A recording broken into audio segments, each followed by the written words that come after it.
me with love and devotion, a fruit, a flower, a leaf, water, etc., I will accept it. Like that. So it's explained then, this gentleman here, Srila Prabhupada explains in the commentary, he says that what Krishna is saying there is that he will accept these foodstuffs, but you'll notice that he doesn't include meat, fish or eggs in that. So they can't be offered to Krishna. But the other things can be offered to Krishna in love and devotion. And that's very healthy for us as well, because nowadays in modern society, you go downtown Copenhagen, you just got a few quid, you can go into McDonald's, get yourself Big Mac and burgers and all these different things. And it's like so handy and convenient, and no one. By the way, just on that point, I'm drifting a little bit now. But Ronald McDonald, I don't know how many of you remember Ronald McDonald. Actually, he probably still exists, but the original Ronald McDonald, who used to appear on those ads. There was one ad when I was a kid, teenager, I can't remember exactly, of McDonald's, and a family, a mother and a father and a daughter, go into McDonald's restaurant, and they go up to the counter and they say to the girl behind the counter says to them, "Oh, what would you like?" to the little girl. And the little girl says, "Oh, I'd like a Big Mac." And the girl says, "Oh, sorry, we don't have any Big Macs. We're all out of Big Macs." So the little girl starts crying, And then Ronald McDonald appears on the scene. He's like the clown with the yellow and red costume, whatever. And he comes bounding in with a big smile on his face, And he takes the little girl by the hand and he brings her out the back of the restaurant.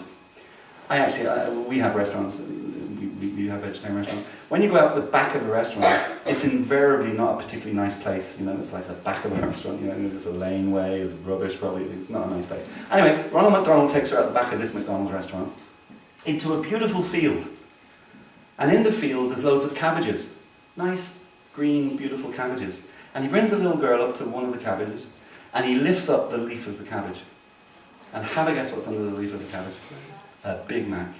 I mean, really those people should be prosecuted, It's outrageous, because the auto implant that's going into the brain for young children is that this is where Big Macs are coming from. They're coming from cabbage leaves. It's outrageous. Anyway, that chap Ronald McDonald, he spends his whole life now touring mainly the US, but I think he also goes abroad, touring, preaching vegetarianism.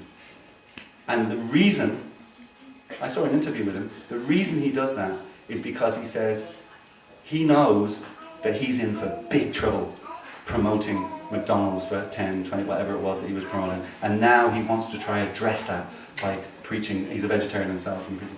But going back to your question, sorry.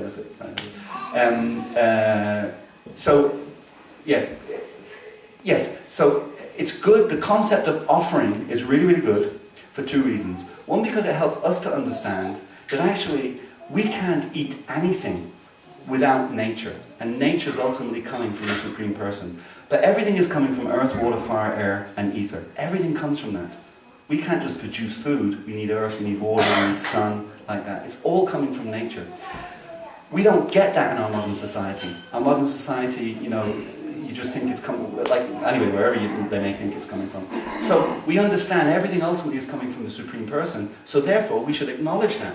Not think that we're the doers, not think that we're the manufacturers. No, we should acknowledge it's coming from the Supreme Person. That's the first thing. And then the second thing is that when we offer that to Krishna with love and devotion, and he accepts it, the karma is removed. So it's karma-free. We have a book actually called The Higher Taste, Karma-Free Diet. Now your other point about milk is a very difficult point for us as an organization and as individuals within the organization. It's a very difficult point. Because milk is known, according to the Vedic scriptures like that, is known as a superfood. And in particular, hot milk really helps develop brain cell development and your intelligence. I'm sure that girl has drank an awful lot of hot milk in her time. So it helps develop your intelligence like that. However, in the modern system that we have, the milk you buy from the shops participates in the cruelty inflicted on the animals. So for us, many of our members will be vegan. Not because they want to be, because milk is actually really good. They're part-time vegans, meaning they will only drink milk when they go to one of our centres that is producing its own milk, where the cows are completely cared for. I actually, I've lived in a community where we had our own cows, and we would milk them every day like that. And, you know, the cow has so much milk to give, has so much milk to give. The calf, you let the calf drink as much as the calf wants, then the calf is fully satisfied. If you don't milk the rest of the cow will get mastitis actually, because it needs to actually have the milk. But unfortunately, you know, in cities, that's not how it works like that. So, yeah, many of our members for that reason are vegans unless and until that they're on one of our centres or one of our farms that produces our own milk. Yeah. So, I will have to stop there because I'm gone way too late, right? Someone had their hand up there, but, you know, it's way too late, right? Okay, thank you all very much.